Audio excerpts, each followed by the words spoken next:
이게 판결이냐? 이게 정의관념에 현저히 반하는 부당한 결과가 아니고 무엇이냐?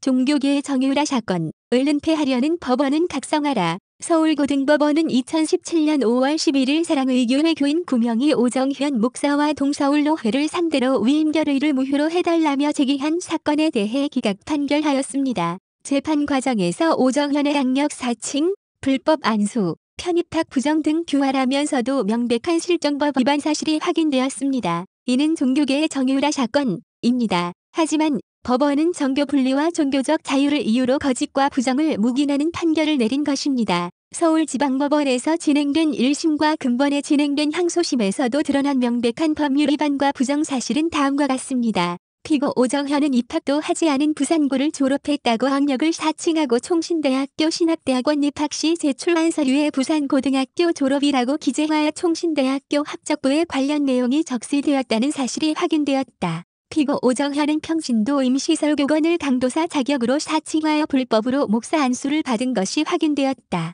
피고 오정현은 목사 후보생으로 총신대학교 신학대학원 편입학 시 입학 요강을 위반하여 시험장에 출석하지도 않고 백수로 시험을 보고 면접시험장에 입실하지도 않았음에도 불구하고 편입학 응시생 중 1등으로 합격했으며 단 한 번의 출석도 하지 않고 졸업하였다는 사실이 확인되었다. 피고 오정현은 총신대학교 신학대학원 편입학 시 허위 학력 및 경력 등이 기재된 허위 서류를 제출하였다는 사실이 확인되어 총신대학교 신학대학원으로부터 편입학 시험 무효, 편입학 무효, 졸업 무효 통지를 받았다. 피고 오정현은 따라서 대한예수교장로회 합동교단에서 목회를 할 수 있는 최소한의 조건도 갖추지 못하였다는 사실이 명확히 확인되었다. 따라서 오정현은 합동교단의 목사가 아니다. 이상의 사실에도 불구하고 법원은 납득할 수 없는 논리를 앞세워 이 같은 사실 일체를 부인하는 판결을 내렸습니다. 전 국민을 분노하게 한 정유라의 이화여자 대학교 입학 부정을 능가하는 반칙과 부정이 오정현의 목사 안수 과정과 총신대학교 신학대학원 편입학 및 졸업 과정에서 벌어졌음에도 불구하고 법원은 마치 이 정도 부정과 불법은 종교단체에서는 용인되어도 무방한 것처럼 판결한 것입니다.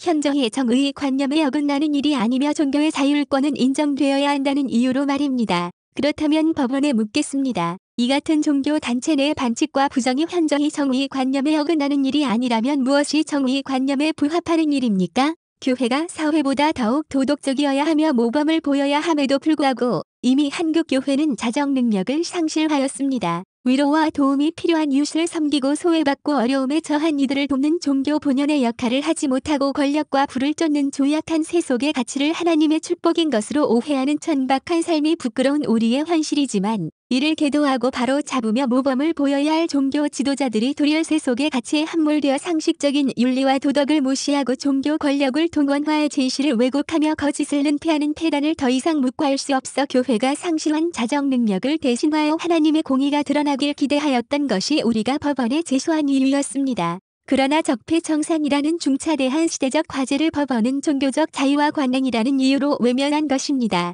이에 우리는 자정 능력을 상실하여 심각한 위기에 빠져있는 교회의 회복과 갱신을 위해 그리고 상식과 원칙이 지켜지는 사회의 회복을 위해 상급법원에 상소할 것입니다. 이게 나라냐? 는 울분이 민주주의를 지켜냈듯이 이게 판결이냐? 는 통탄이 사회적 상식과 원칙을 지켜내는 결과로 나타나길 기대합니다. 2017년 5월 11일 사랑의교회의 회복과 갱신을 위해 기도하는 성도 일동